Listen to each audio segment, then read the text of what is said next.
Are we ready? Mhm. Hey, y'all. Um, we're back. It's a brand new year. Happy New Year to everybody. Um, I'm excited about 2024. I don't know about you, but I'm super, super excited about 2024. And I don't know how you closed out 2023, but I trust and I hope that you were able to close out 2023 on the positive end, knowing that whatever you didn't get in 2023, it's still waiting for you in 2024, and you can get it. So many of you reached out with happy New Year and Merry Christmas wishes, happy holidays, and thank you for thinking about me, for thinking about us here at SFC. I am certainly grateful for your thoughts. So here's the thing. We are going to set the tone for this year. We really are. We're going to set the tone for our lives this year. I am going to encourage you to listen to what we're going to be talking about over the next few weeks. I want to set the tone. The title that we're going to address this month is Determine Your Outcome. There you go. Determine your outcome. And all that's saying is you get to decide on what the end result is for you. You don't have any authority or any power to decide it for anyone else, and nobody else has the authority or power to decide what it is for you. So we're going to talk about tapping into that power and authority, that God-given power and authority that we innately have on the inside. So I need for you to make sure you listen. Go and call somebody. Tell them SFC is back on. We had a couple of Sundays last month as we were closing out the year with some technical difficulties. People were out and on vacations and so forth and so on. But we're back. And we're going to talk about determining your outcome. And all that's saying is you get to decide what the end of your story looks like. And so in the beginning of the year, you need to determine what the end of the year is going to look like. And for those of you who are short-term goal people, you're going to decide what the end of the week looks like, or what the end of the month looks like, or what the end of the quarter looks like, or what the end of the first half of the year looks like, and so forth and so on. I thought about this. When I first started teaching school, I had a principal, and we were in a staff meeting one day at the beginning of the school year, and she said this. She said, start out the way you want to end up. And that was so profound to me. Start out the way you want to end. So I thought about that thing, and I thought about how so many of us just let life happen, and we feel like we don't have any control of any outcomes, that it's going to happen. You do. You have all control of the outcomes. There are things that we're going to go through in life, but how you handle those things, that's up to you to decide. So you get to determine your outcome. You can say, well, this is a negative situation. I'm in a very, very stressful, a very, very bad place. I'm in a bad relationship. My finances are jacked up. Guess what? You get to determine the outcome. At church today, we were talking about the victim's mentality and how that victim's mentality is an outcome. See, the thing about determining your outcome, there is going to always be an outcome. You just have to know that it's going to happen. An outcome is inevitable. So if you don't consciously determine an outcome, you subconsciously determine an outcome. That's just life. Okay, life, and you subconsciously determine an outcome if you don't consciously determine an outcome. And what that means is that you are going to just do things. You're going to feel things. Human nature causes us to, by default, become a victim. That's just human nature. That's our default mechanism. It's something that's been done to me. What I'm telling you is nothing has to be done to you. It can all be done for you. And that's where your decision making come in, your choice to determine what kind of outcome you want to experience based on the situation. It's always teaching you something. And the sad part about life is that, and I don't want to say the sad part, the challenging part about life is the fact that when you experience something negative, we immediately become a victim, as opposed to saying, how can this change my life? What positive can I extract from this? Or what is it teaching me at the time? So I think that we get so caught up in wanting to be a victim. And let's talk about that. What does a victim bring to you? If you decide to take on that victim role or that victim's mindset, what did it do for you? Number one, it incites empathy or sympathy. It does. It brings that. It incites attention. It incites attention, empathy, sympathy. It incites people's pity. So empathy, pity, and attention is what you get by being a victim. What do you get by being a victor and not becoming a victim? Well, sometimes you don't get that attention that you do. That's when self-love and self-serving comes in, where you have to motivate and inspire yourself. You don't need outside or external stimuli to give you validation or accreditation. You simply understand that, yes, I am a victim. I'm a victor. I made it through that. And nobody else may not have ever known what you're going through, but you come out of it. You know what you went through, and you know what it did for you. So being the victor, it brings you that self-validation. Being the victor helps grow you, and it helps groom you. When you are a victim, you don't grow. You don't. You stay stagnant because you don't extract the lesson that circumstance brings to you. Hey, Denise, you guys, Michelle and Catherine, appreciate you guys joining today.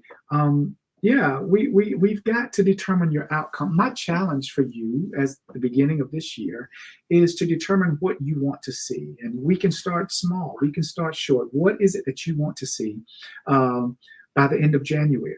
What is it? If you say, my outcome by the end of January is to lose 5 pounds, what are you going to do to make that happen?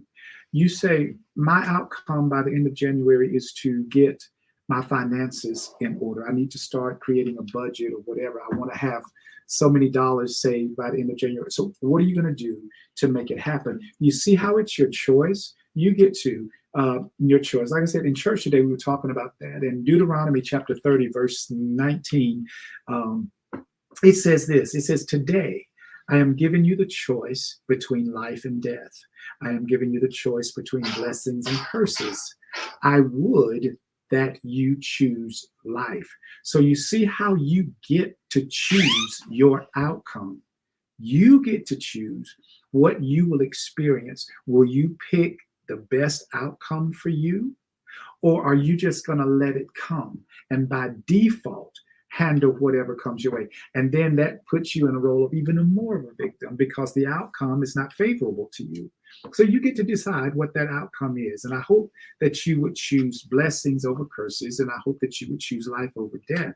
The choice is yours. Can't nobody make that choice. When Moses put that out there, he was putting it out to a whole congregation, a nation of people. But it was individualized because there were some that chose life and there was some that chose death. There was some that chose blessings. There was some that chose curses. It was their choice. It was a collective declaration or request, but it was an individual decision.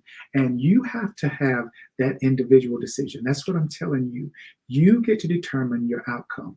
When you go on your job, you get to determine your outcome. When you're dealing with your children, and when you're dealing with your spouse, when you're dealing with your significant other, you get to determine that outcome. What is it going to do Are you going to play the victim? Because when you're the victim, get this, when you're the victim, you literally relinquish your power over to the situation or over to the person. You become powerless. You say, here is my power, here is my authority. With that, you say, here is my peace, here is my joy, here is my happiness, here is my abundance. So being a victim and tapping and holding on to that victim's mentality, it doesn't serve you. Get this though. Hear me when I say we all have played the role of a victim. Even me, I've played the role of a victim many times. And I don't think that that's the problem. The problem is not stepping into that role for a minute as a victim, because, we all feel victimized over something. The problem comes in is when you let that mindset linger around for days and months and years and decades because you can't let stuff go. So that means you're holding on to hate, and you're holding on to bitterness, you're holding on to revenge and resentment, which means that you've literally constructed your life around being a victim. Your life immediately becomes built around being a victim, which means that as you matriculate through life, it's taking that victim's mentality to sustain you. So after you become victim to one circumstance or one person, guess what? It's a domino effect, because if you don't get out of that victim's mindset, you immediately going to become a victim to another situation and another person and another situation and another person and another situation and another person. And it doesn't stop. That's where you see people who's always bitter, who's always upset and angry and frustrated at the world because they feel like the world has done them wrong. The actuality is the world hasn't done them wrong. They've done themselves wrong because they fail to determine the outcome. They decided to be a victim instead of a victor. So that's my 2 cents worth. Hey, Felicia, thank you for joining me. I appreciate you so much. Michelle, Denise, thank you. Yeah, you have to determine what that outcome is. That's what Moses gave to the Israelites. He's like, you're getting a choice. And then he said this, he says, I am calling on heaven and earth to witness the choice that you make. That's it. I want everybody to see, everybody in heaven, everybody on earth.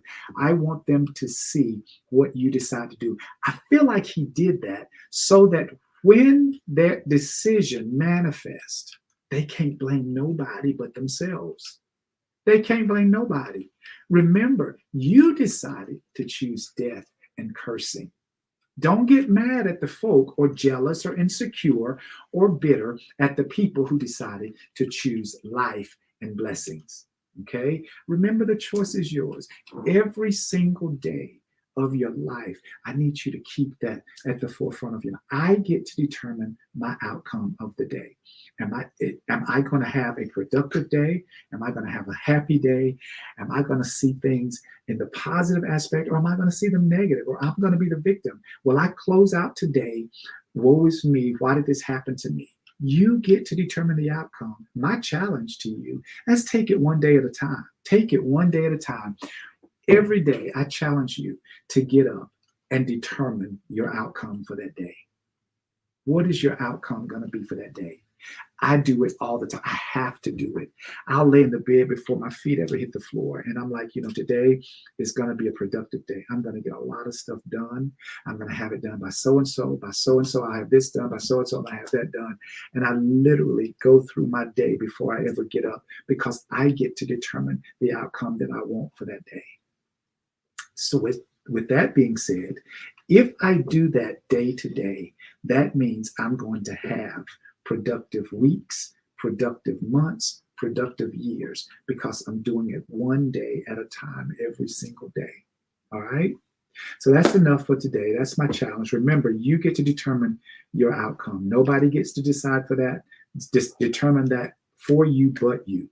Okay, I'm telling you, you can't blame it on your boss. You can't blame it on your spouse. You can't blame it on your children. You can't blame it on the dog, the cat. Nobody gets to determine your outcome but you. Make it a great day on purpose. Decide that it's going to be a phenomenal year, a phenomenal month, a phenomenal day, because that's the power and authority that you have. All right. Y'all stay strong, stay focused, stay confident. Listen, next weekend, I've had some stuff to come up. We won't be on next Sunday. So if we do, then great. We'll send out something to let you know. But next Sunday, we won't be on. But I just want you to know that we're back and we're going to be here every Sunday afterwards. And I'm excited about you. I'm excited about what's getting ready to happen in your life. And I don't want to be more excited about what's happening in your life than you are. I have determined my outcome for this month, for this week, for this year. And I'm so excited because things have already begun to happen in my favor. So I'm glad about it. You guys, we'll talk again more about this next week. Well, week after next. Y'all have a good rest of your day.